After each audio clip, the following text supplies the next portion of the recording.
Ces jeunes sont militants de mouvements citoyens qui ont voulu manifester ce vendredi 15 avril 2022 en ville de Goma. Selon ces activistes, cette marche visait le soutien aux forces armées de la République démocratique du Congo, présentes sur les lignes de front dans la partie est de la République, comme cela est précisé également dans le communiqué de presse rendu public ce même jour. Un jour après l'interdiction de cette action par le maire de la ville de Goma, le commissaire supérieur principal Makossa Kabeya François. Pour ces jeunes, interdire d'accomplir un devoir citoyen, c'est être complice de tout ce qui se passe à l'est du pays, dont on appelle au président de la République, celui de remplacer immédiatement les maires de la ville de Goma. Nous trouvons que le maire a trahi la patrie et à travers cela, nous demandons au président de la République son remplacement immédiat et aussi on appelle toute la population à se liguer toujours derrière nos forces armées. Nous interdire de manifester, c'est violer la constitution de la RDC. Nous interdire à appuyer, à soutenir notre armée, c'est être complice de tout ce qui se passe à l'est du pays. Et à travers notre manifestation, nous lançons une mise en garde à ces pays voisins qui continuent à déstabiliser la RDC, entre autres le Rwanda et l'Ouganda, que les Congolais sont prêts à appliquer l'article 63 de la Constitution et jusqu'à même traverser les frontières, jusqu'à chasser les ennemis de la RDC là où ils se trouvent. Et on appelle le gouvernement congolais à réduire sensiblement les salaires de ministres et de députés afin que nos militaires au front, qui sont mal payés, qui sont maltraités, soient pris en charge et qu'au moins nous vivons un espoir de paix. Il n'y aura pas la paix sans un salaire considérable aux militaires. Notons, ces jeunes projettent des actions de grande envergure dans les jours à venir, si et seulement si les revendications ne sont pas prises en compte, comme l'a dit Jacques Sinzaera, coordonnateur du collectif Amka Congo en province du Nord Kivu. Le chef de l'État, Félix-Antoine Tshisekedi Tshilombo, a inauguré ce jeudi 14 avril 2022 l'usine moderne de recyclage de bouteilles plastiques située à la 12e rue Limité Kingabwa. Un projet de la société Okeplast porté par la vice-premier ministre, ministre de l'Environnement et du Développement durable, F. Bazaïba, marraine de cet investissement, fruit de la détermination du gouvernement congolais à promouvoir le partenariat public-privé. Dans l'enclos de cette entreprise de recyclage, tour à tour, différentes personnalités ont à travers des discours salué ces projets qui constituent non seulement à l'assainissement de la ville, mais aussi au développement socio-économique du pays. À en croire le directeur général de la société Okeplast, cette usine, deuxième en Afrique après celle installée au Nigeria, a investi plus de 15 millions d'euros dans la construction de cette usine moderne de recyclage de bouteilles en plastique, et cela dans le but de contribuer à l'assainissement de la ville. Nous profitons de cette opportunité pour saluer ainsi les efforts inlassables fournis par le gouvernement central pour faire de la République démocratique du Congo un pays solution face aux enjeux climatiques de l'heure. Nous remercions en passant son Excellence Madame la VPM, F. Bazaïba, qui a accepté d'être la marraine du projet Kintoko. La ville de Kinshasa a besoin de 5 usines de ce même type pour recycler tous ces déchets. Voici pourquoi nous avons grandement besoin de l'accompagnement du gouvernement pour y parvenir. Pour la vice-premier ministre, ministre de l'Environnement et du Développement durable, la présence du chef de l'État à cette cérémonie solennelle est l'expression de la détermination du gouvernement par sa vision de booster l'économie. L'aboutissement de cet investissement est le fruit de la détermination du gouvernement à promouvoir les partenariats publics et privés et à la mise en place de cette unité constitue pour nous, acteurs d'assainissement, une des solutions majeures aux problèmes criants de l'inefficacité des mécanismes mis en place pour la gestion des déchets solides dans notre pays. Je voudrais humblement rappeler que depuis mon accession à la tête de ce ministère, en tant que vice-premier ministre, ministre en charge de l'environnement et du développement durable, j'ai inscrit l'assainissement de l'environnement comme une des priorités de mes actions conformément à la mission qui m'a été confiée par le gouvernement de la République et qui a mis un accent particulier sur le développement social et économique de la population congolaise. La coupure du ruban symbolique par le président de la République, suivie de la visite guidée dans les installations de cette usine, a marqué la fin de cette cérémonie.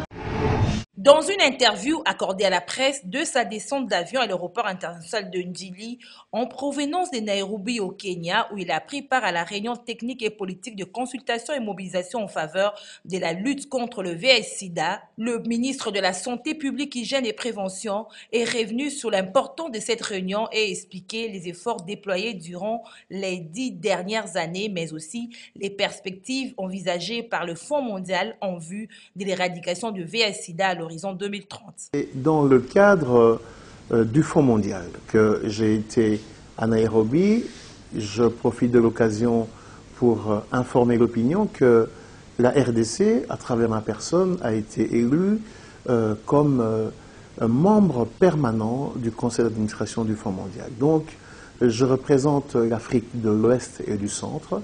C'est en cette qualité que j'ai assisté à une réunion, on peut dire, préparatoire à Nairobi, à la grande réunion qui se tiendra d'ici quelques semaines à Addis Abeba. L'intérêt de la réunion, parce que vous devez savoir que le Fonds mondial est l'organisation internationale qui appuie énormément la lutte contre diverses maladies, dont le paludisme, la tuberculose et le VIH-Sida. Le cas qui nous concerne, l'ONU-SIDA et le Fonds mondial avaient organisé cette rencontre pour que nous puissions évaluer les efforts des 10 dernières années quant à la lutte contre le VIH-Sida. Donc, on a identifié les progrès qui ont été réalisés les 10 dernières années. On a également, après identification, discuté sur les nouvelles stratégies de l'ONU-SIDA et du Fonds mondial par rapport à la lutte. Parce que l'intérêt est d'éradiquer cette maladie d'ici 2030. Où est-ce que nous en sommes? Que faut-il faire? Comment y arriver? Et après, nous sommes passés à la phase d'intégrer finalement une compréhension commune. Est-ce que tous les États membres qui bénéficiaient des dons du Fonds mondial à travers ONU-SIDA ont intégré de la même manière cette nouvelle stratégie? Signalons que la deuxième phase de cette réunion va se poursuivre du 24 au 29 avril prochain à Addis Abeba en Éthiopie. À cette occasion, le ministre Jean-Jacques Mbugani prendra le commande de la représentation du Fonds mondial pour la région Afrique de l'Ouest et du Centre pour un mandat de 5 ans. Cette réunion a été organisée par le Fonds mondial et l'ONU-SIDA. C'est le vice-ministre de l'Intérieur, Jean-Claude Molipe Mandongo, qui a procédé à la clôture de cet atelier de 7 jours sur l'audit et contrôle de gestion de la police nationale congolaise organisé par l'inspection générale de la PNC. Un atelier qui a permis aux experts de l'inspection générale de la police nationale congolaise de saisir la démarcation, les distinctions et élaguer les confusions nombreuses entre les deux disciplines voisines, à savoir audit et contrôle. Ainsi, dans son allocution, le représentant du vice-premier ministre, ministre de l'Intérieur, Jean-Claude Molipe Mandongo, a rendu un hommage mérité au chef de l'État, Félix-Antoine Tshisekedi Tshilombo, commandant suprême des forces armées et de la police nationale congolaise, pour sa détermination et ses efforts en faveur d'une police qui reflète l'image d'un grand Congo au cœur de l'Afrique. Cadre de l'inspection générale de la police nationale congolaise sous les thèmes audit et contrôle de gestion, organisé par l'inspection générale de la police nationale congolaise en collaboration avec J-Consult Mai, l'un des partenaires privilégiés de la police nationale congolaise, dans l'optique formation et renforcement des capacités de son personnel, en vertu, je réitère encore mes sincères remerciements pour son implication dans l'organisation de cet atelier combien bénéfique, qui a outillé le personnel technique de l'inspection générale de la police nationale congolaise dans le cadre de l'audit et du contrôle de gestion. Je saisis une fois de plus cette opportunité pour renouveler mes hommages le plus déférents à son Excellence, M. Félix-Antoine Tshisekedi Tshilombo, le Président de la République et chef de l'État, et commandant suprême des forces armées et de la police nationale congolaise, garant de la paix, de la sécurité et de la bonne gouvernance. Le vice-ministre de l'Intérieur, Jean-Claude Molipe Mandongo, a réitéré l'engagement du gouvernement d'apporter un soutien considérable à l'inspection générale de la police nationale congolaise pour un accompagnement sans faille dans ses prérogatives. Le vice-ministre de la Justice, Amato Bayubassire, a présidé une séance de travail avec une délégation de l'Union européenne conduite par son senior advisor Gilles de Kerchove, qui pilote un projet qui est une facilité globale destinée à aider les pays dans le monde entier qui sont soumis au contrôle du groupe d'action de financement international ou bien des organes régionaux en matière de prévention du blanchiment d'argent, de lutte contre le financement du terrorisme. La facilité globale est un projet de l'Union européenne qui a pour objectif d'offrir des services pour tout type d'aide, rédiger les législations, former, scotcher et répondre aux besoins réels pour essayer d'aider d'être en conformité avec les exigences des GAFI. Cette délégation est en République démocratique du Congo à la demande du gouvernement congolais à travers le ministère des Finances pour essayer de mettre en œuvre un plan d'action qui a été mis sur pied par la cellule nationale des renseignements financiers de la République démocratique du Congo, déclare Gilles de Kerchove. Eh bien, nous sommes ici en République démocratique du Congo, à la demande du gouvernement du Congo et particulièrement du ministre des Finances, mais pas seulement, pour essayer de mettre en œuvre un plan d'action qui a été mis sur pied par la CENAREF, qui est la cellule de renseignement financier de la République démocratique du Congo. Et dans ce plan d'action, il y a beaucoup de mesures qui dépendent du ministre de la Justice, du ministère de la Justice, et notamment la supervision et la régulation de toutes les ONG, les ASBL, qui sont nombreuses en République démocratique du Congo. C'est aussi la chaîne pénale, ce qu'on appelle, qui va depuis la déclaration de soupçon par une banque, par exemple, qui a quelque chose d'illicite qui a lieu, du blanchiment d'argent, et qui doit aller ensuite vers l'enquête par la police, et enfin la poursuite par les magistrats et la condamnation par les juges. Et donc cette chaîne pénale est très importante. Et donc nous avons discuté des moyens d'aider la République démocratique du Congo, et particulièrement le ministre de la Justice, à améliorer la chaîne pénale, à améliorer la régulation et la supervision des ASBL, des ONG, et éventuellement aussi d'améliorer la coopération internationale, l'entraide pénale, judiciaire pénale et l'extradition. C'est possible, et il faut pour cela, pour l'éviter, que tant pour le blanchiment que pour le financement du terrorisme.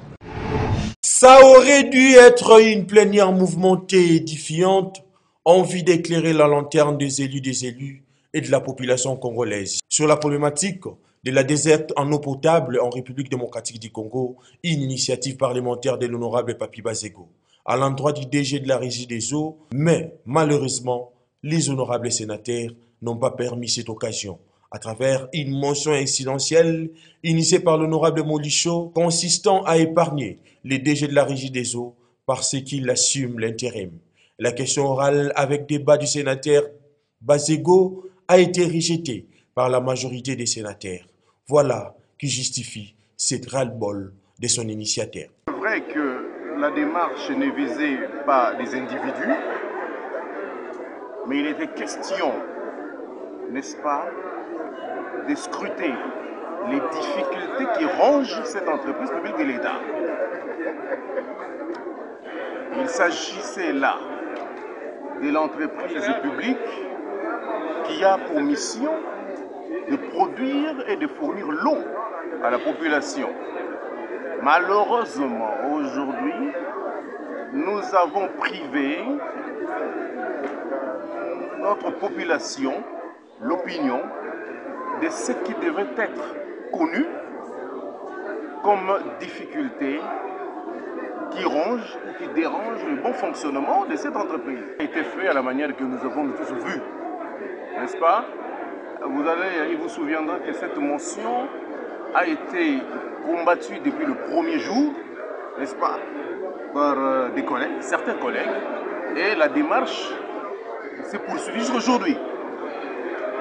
Voyez-vous, l'eau, si aujourd'hui nous avons des collègues qui doivent se lever pour s'ériger en barrière contre une démarche en ce sens-là, c'est tout à fait regrettable. La République démocratique du Congo est considérée comme les châteaux douces de l'Afrique. Pourtant, malgré ses potentialités, le pays des Tshisekedi présente un tableau plus triste. 83% des Congolais n'accèdent pas à l'eau potable. Selon plusieurs rapports, pourtant dans ce secteur, l'État devrait avoir une politique durable et cohérente. Les Congolais ont l'impression d'être victimes d'une véritable politique des inégalités avec pour objectif de précariser sa vie à l'infini. Cette anxiété existentielle est d'autant plus légitime qu'il apparaît clairement, comme dans le cas de la justice en général, que même la mise en exécution d'un vaste programme d'alimentation en eau, initié brillamment, ne produit pas les résultats escomptés, faute des contrôles et des sanctions. Quels sont les problèmes insolubles qui se greffent depuis des décennies sur l'eau en République démocratique du Congo? La persistance de ces problèmes traduit-elle l'incapacité des Congolais à gérer la régie des eaux, ou c'est la volonté politique qui manque pour placer l'homme qu'il faut à la place qu'il faut, l'encadrer, les sanctionner positivement ou négativement? Laisser perdurer l'incurie des gestionnaires actuels est une injustice et une violation du droit constitutionnel. Les nouveaux partenariats pour le développement de l'Afrique et l'agenda 2063 de l'Union africaine accordent une importance primordiale à l'intégration sous-régionale et continentale de tous les pays africains. À cette fin, des projets prioritaires ont été ciblés dans celui du pont-route-rail entre la ville-province de Kinshasa et celle du Congo-Brazzaville. Présenté par le ministre du Plan Christian Mwando à la Chambre haute du Parlement, parmi les préoccupations soulevées figure celle du sénateur Valentin Guérengo, qui nous retrace ici l'historique de ces vastes projets. C'est un projet que je connais bien parce que j'y ai participé pendant longtemps. Tel que je l'ai dit dans l'historique, en principe, le premier réseau qui devait avoir lieu, c'était le réseau au départ de Kissantou jusqu'à Ilebo. Parce que le point central, il faut relier Ilebo avec l'Ouest. C'est ça la vraie question. Alors, le financement tendait à être obtenu. Mais comme à l'époque, il y avait deux blocs, les Américains et les Russes, on a estimé que les Russes qui appuyaient les projets voyaient plutôt la base militaire de Mazangourou. C'est que les autres ne voulaient pas. C'est ce qui a découragé le président Mobutu pour faire le projet. Le deuxième projet, c'est celui de route-rail à Kinshasa. Nous avons estimé à son temps dans les études que si ce projet voit le jour Kinshasa-Brazza, les envois arriveraient à Pointe-Noire, de Pointe-Noire à Brazzaville, Brazzaville-Kinshasa. Ça veut dire que le chemin de fer Matadi-Kinshasa ne va plus exister et le port de Matadi tombera de son côté. Voilà pourquoi nous avons estimé que ce projet ne pourrait pas marcher, mais que par compensation, s'il faut que le projet voie le jour, il faut qu'il continue jusqu'à Ilebo. La construction du pont-route-rail sur le fleuve Congo donnera une nouvelle impulsion économique et sociale entre les deux États dont la volonté a été exprimée à travers les protocoles d'attente signés le 24 juin 2009 à Kinshasa, non seulement pour la construction du pont-route-rail, mais aussi pour le prolongement du chemin de fer Kinshasa-Ilebo. Séance tenante, le ministre a répondu aux préoccupations soulevées par les élus des élus et s'en est suivi de son vote par l'ensemble de la plénière. Fondé en 1920 en Autriche par Abdrouchine, ayant vécu de 1875 à 1941, le Message du Graal est une association sans but lucratif, confessionnelle, mieux un mouvement spirituel essentiellement basé sur les valeurs. De par sa conception, cet ASBL véhicule des valeurs telles que l'amour du Créateur, de son prochain, l'aspiration à la paix sociale, gage de tout développement, la non-violence, la cohésion sociale, l'intégrité et la probité. Le Message du Graal est une émanation du mouvement international du Graal dont le siège international est basé en Autriche. Actuellement, il est dirigé en international par Zéfred Bernard. En République démocratique du Congo, ce mouvement confessionnel a vu le jour en 1984 au terme d'une ordonnance présidentielle prise par le président Mobutu avec comme pionnier et qui a implanté et répandu son enseignement spirituel à travers toutes les provinces du pays, Innocent Dangempia, président et représentant légal. Ce dernier a, au fil des années, par la profondeur du message véhiculé, su gagner des adeptes au point d'atteindre 1 million de Congolais répartis dans les 26 provinces. Partant des valeurs qu'il prône, le message de Graal milite au Congo pour la paix et la probité morale. Il participe à ce titre à la lutte contre les antivaleurs et à la promotion de la cohésion nationale. Cette mission noble doit s'accomplir avec un comité rodé et outillé. Voilà pourquoi, en date du 27 février 2022, plus de 400 membres sur les 540 que constitue son organisation administrative ont tenu leur assemblée générale extraordinaire. Parmi les résolutions arrêtées lors de cette rencontre figure la reconduction à la quasi-unanimité de membres de M. Innocent Ndangue-Mpia en tant que président représentant légal pour les 5 prochaines années, c'est-à-dire jusqu'en 2027. Ces choix, à les en croire judicieux, a été motivé par la concrétisation des valeurs morales et spirituelles par ce pionnier. En effet, Innocent Ndangue-Mpia n'a pas hésité de mettre à la disposition de l'ASBEL une partie de sa concession appelée Zamba ya Ndangue et a initié et financé une grande partie de travaux de construction d'un immeuble qui sert de temple pour adorer le Créateur. Visiblement ému par cette marque de reconnaissance, Innocent Ndangue-Mpia n'a pas su taire son émotion.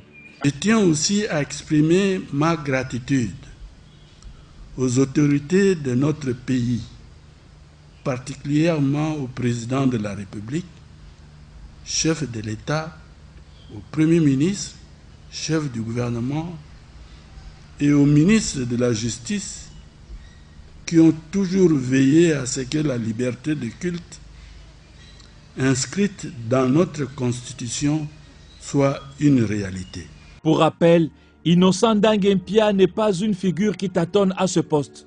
Digne fils de la RDC, il est un économiste de premier rang qui a prêté ce service à la présidence de la République pendant plusieurs années en qualité de directeur de cabinet adjoint du président Mobutu, ministre des Mines et Énergie. Il fut un proche collaborateur de feu Etienne Tshisekedi Wamulumba d'heureuse mémoire, à qui ce dernier avait confié l'intérim de l'École nationale de l'administration alors qu'il était nommé ministre de la Justice.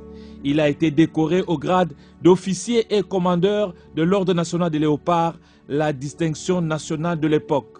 C'est cette figure bien aguerrie qui préside aux destinées du message du Graal en République démocratique du Congo.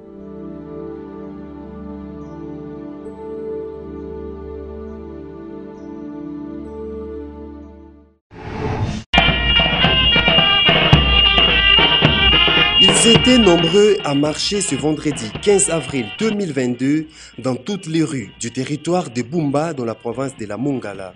Hommes, femmes, enfants, tous soudés en faveur de la réintégration du député Crispin Ngundu Malengo à l'Assemblée nationale, c'est conformément au dernier arrêt rendu par la Cour constitutionnelle. Ainsi met-il en garde tous ceux qui complotent contre la dite réintégration. Et pour ce faire, un mémo a été déposé auprès de l'administrateur du dit territoire. Ligue des électeurs de l'honorable Crispin Ngundu Malengo, territoire de Bumba, respectueux des principes démocratiques, réaffirmant notre soutien indéfectible au chef de l'État, son Excellence Antoine Félix Tshisekedi Tshilombo, pour sa vision axée sur l'État de droit, gage d'un État véritablement démocratique. Nous voici massivement aujourd'hui dans la rue de Bumba pour réclamer ce qui suit. L'exécution de l'arrêt de la Cour constitutionnelle numéro RCOS 1606 du 1er mars 2022 réintégrant l'honorable Crispin Ngundu Malengo en qualité de député national. L'exécution de la notification de l'arrêt indiqué par l'honorable président de l'Assemblée nationale. Mettons en garde les politiciens qui prétendent être originaires de Bumba, qui complotent contre les choix du peuple incarné par l'honorable Crispin Ngundu Malengo, que nous avons élu massivement avec 44 750 voix. Par ailleurs, nous dénonçons la tergiversation dans l'exécution de l'arrêt de la Cour constitutionnelle, censé à être opposable à toutes et susceptible d'aucun recours. Notez que cette marche a été organisée sur appel de l'action citoyenne Le Lion pour le développement. Une année du gouvernement Samalou Kondé, Jean Berkmans Congolo de la société civile note des avancées, mais aussi décrit plusieurs points faibles des Warriors qui ne rencontrent pas les attentes de la population. En général, le gouvernement travaille. Nous pouvons le ressentir par rapport à la prise en charge des événements majeurs que nous avons connus au pays, notamment la crise de la pandémie de Covid-19. Le gouvernement avait choisi de prendre en charge les frais de traitement de tous les malades, ceux qui se rétablissaient réintégraient leur famille. Malheureusement, ceux qui ne pouvaient pas se rétablir, leurs funérailles étaient également prises en charge par le gouvernement. Mais de l'autre côté aussi, c'est là que le peuple reste sur sa soif.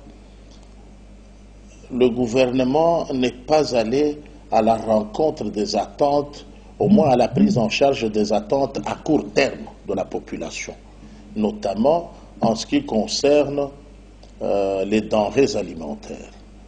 Le peuple a souffert pour passer les fêtes de fin d'année que des espoirs déçus. On pensait que ce gouvernement appelé de guerrier pouvait, dans un temps record, amener quand même un certain nombre d'investisseurs qui créeraient de l'emploi, qui assoupliraient un peu le vécu de la population. Mais là, ça demande encore de patience et c'est là qu'il y a un problème. Cependant, a-t-il indiqué point le besoin à ce stade d'envisager un remaniement avec les gens qui viendront faire l'apprentissage au sommet de l'État. Samalou Kondé est appelé à cet effet à bien jouer sa partition pour l'intérêt de la population. Pour dire que le gouvernement de Warrior travaille. Je ne suis pas d'avis qu'il faut le changer, mais je partage l'avis du réajustement. Son Excellence, Monsieur le Premier ministre, a le droit de réexaminer les réalisations, les exploits, les performances des membres de son équipe au cas par cas. Au cas par cas et voir objectivement qui peut rester utilement à son poste. Et on ne peut pas servir le pays qu'au gouvernement. On peut être mieux ailleurs.